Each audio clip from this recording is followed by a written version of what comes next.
Hey guys, welcome back to today's video. Thank you so much for clicking this video. If you're new here, my name is Pasi Chelangat Mibei and welcome to the journey. Please subscribe and turn on your notification bells. Thank you so much for other guys who are returning here. Thank you for your love. Thank you for your support up until now. 223 subscribers. Whoa, that's huge for me. And I really appreciate each and every one of you. So let's get right into today's video.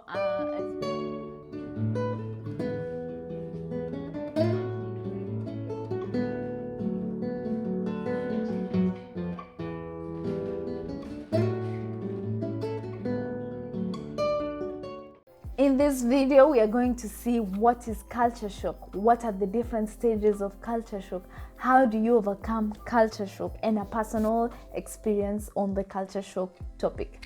So let's get right to it. Culture shock is an experience a person may have when one moves to a cultural environment which is different from their own, meaning it can be within the same country but with different tribes. For example, in Kenya we have different tribes, meaning people have different ways of living. So it might be moving from the eastern part of Kenya to the western part of Kenya, you might experience a culture shock, or from one country to another. So it doesn't really have to be people who go abroad are the only ones who experience culture shock.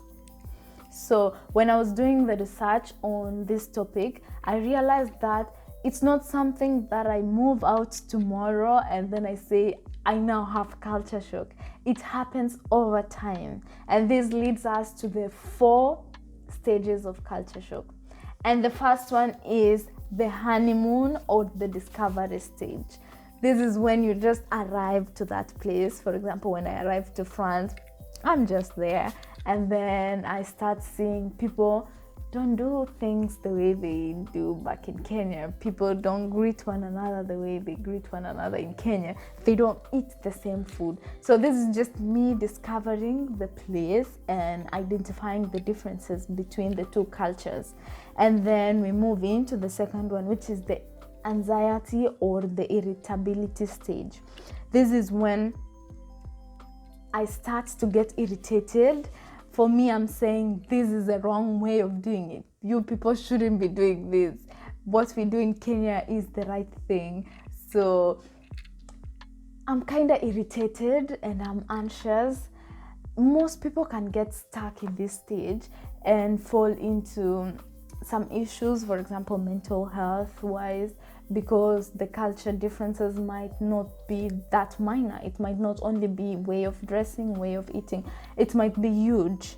And then we move to the third stage, which is the adjustment. Gradual adjustment is now when I have finally accepted it. I have now said this is where I'm going to be for 1 year or 2 years or how many years you're planning to be there. So you have to adjust for you to fit in.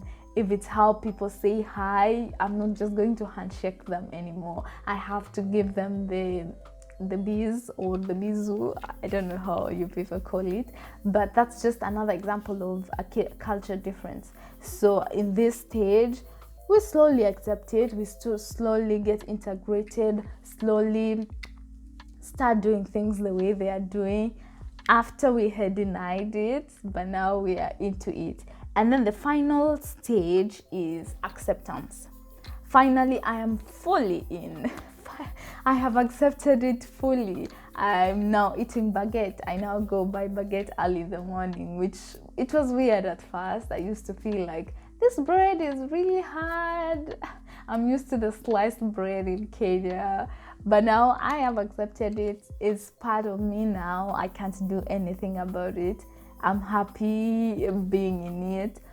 Or just any other cultural aspect, like how they dress. Finally, you're like, it doesn't really feel bad. I have accepted it. This is the new normal for me and nothing is gonna change. But this leads us to the final stage, which we are going to talk about it in a future video.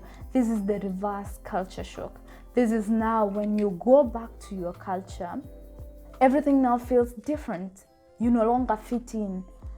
What used to be normal for you is no longer normal. What they do back at home for you now feels like, no, they are doing it wrong. Forgetting that you've been there, you've been doing it for so long, and it felt normal for you, you know. So we are going to talk about that in a future video. But for now, let's focus on the first 4 stages. What surprised me in France? What was my aha moments? Like, things I started rejecting but finally accepted. For me, it was how everybody smokes, you know? For me, it seemed like everyone smokes and it doesn't matter. Nobody really cares. At first, I was like, nope, I don't want to be close to somebody who is smoking, or whoa, these people are really doing something bad. But with time, it was just like, man, they are smoking, it's okay. Let's just keep going, let them smoke. And then it became part of me. And then how people say hi. I was used to handshaking people in Kenya, like, hi, how are you? Something like that. And then you come here, you find people have to hug, and then they give you a kiss in the cheek. It was so weird for me at first, but with time, I slowly accepted it. And now it's just another way of saying hi, you know. It doesn't really surprise me anymore. And then things like banks, the working hours, you're like, yo, it's Monday, I need to go to the bank. And then you reach the bank, it's closed. In Kenya, banks are open on Mondays, Tuesdays, and the whole week, except on Sundays. But here you will find that banks are not open on the weekends and even on Monday. It was just a surprise for me. Even stores, the times they close. This actually really reminds me of my time back in Mauritius. I also had this realization, like, people close shops so early. 4 p.m. and you close the shop. That was just like a aha moment for me. And then came the demonstrations and strikes. Back in Nons, Saturdays was the demonstration day. It's like French people just want to demonstrate. They want to complain. They want to say this, say that. It was like, you guys do that? But with time, it's like, today we're not going to town. It's a demonstration day. It's just another way of life for us. And then came the baguette. Baguette is like an every meal kind of present. It's present in every meal. For breakfast, they have it. For lunch, you have some slices of it. For dinner, everything takes time. There is a lot of paperwork. You have to fill in this, you have to fill in that, and you have to be patient. You're not going to open a bank account today and get it tomorrow. It doesn't work like that. You have to be patient.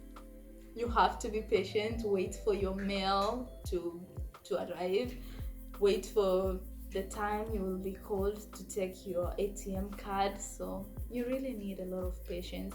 And then there are just other random things. For example, they drive in the opposite side, we drive in Kenya. So unconsciously, when you want to cross, you know, you should look left, right, and then left again. But this is opposite, so you just have to be really, really, really cautious, really pay attention to everything. With those examples I have given on my own experience on culture shock, it now brings us to the next question. How do you overcome culture shocks? They might take a toll on you. As I said earlier, it might not be simple culture shocks like just what they eat or what they dress. It might be really, really big differences, and you will have to find a way to overcome it. Otherwise, they will take a toll on you. So firstly, be open-minded. Just the same way we said in the previous video, which I will link it up here. Be open-minded when you move to a new place. This will help you immerse yourself way simpler into the new culture, enjoy the new place, just feel more at home, you know. So stop comparing your new place to home. Stop comparing what they eat to what. Oh, there is an. Accept the differences. There will be differences everywhere. Not everybody will do things the way you do back at home. Even your neighbor doesn't do things the way you do. So just accept the differences. Talk with the locals. Immerse yourself into the culture. This way, you won't really have major culture shocks. You will ride smoothly. Try new things and give it time. That's the secret. Time always heals everything.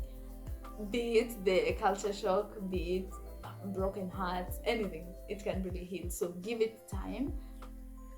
Lower your expectations. Don't go to this new place having this expectation. Just don't expect anything, I think. Just go there, immerse yourself to the culture and enjoy it, because with that you'll have a smoother time. With this, guys, thank you so much. Today's verse comes from the book of 1 Peter chapter 3 verse 13, and it says, "Now who is there to hurt you if you become enthusiastic for what is good?" We are encouraged to always do good. Nobody is going to hurt us for doing good. It might not mean physically, because people get hurt left, right, center, but it's more than that, like your soul, spiritually, as a good leader. Just do good, do what is right, because Christ is encouraging us to do good to one another and love one another, because he loved us way so much. So with that, guys, thank you so much. If you haven't subscribed, please subscribe and join this family. We are really loving and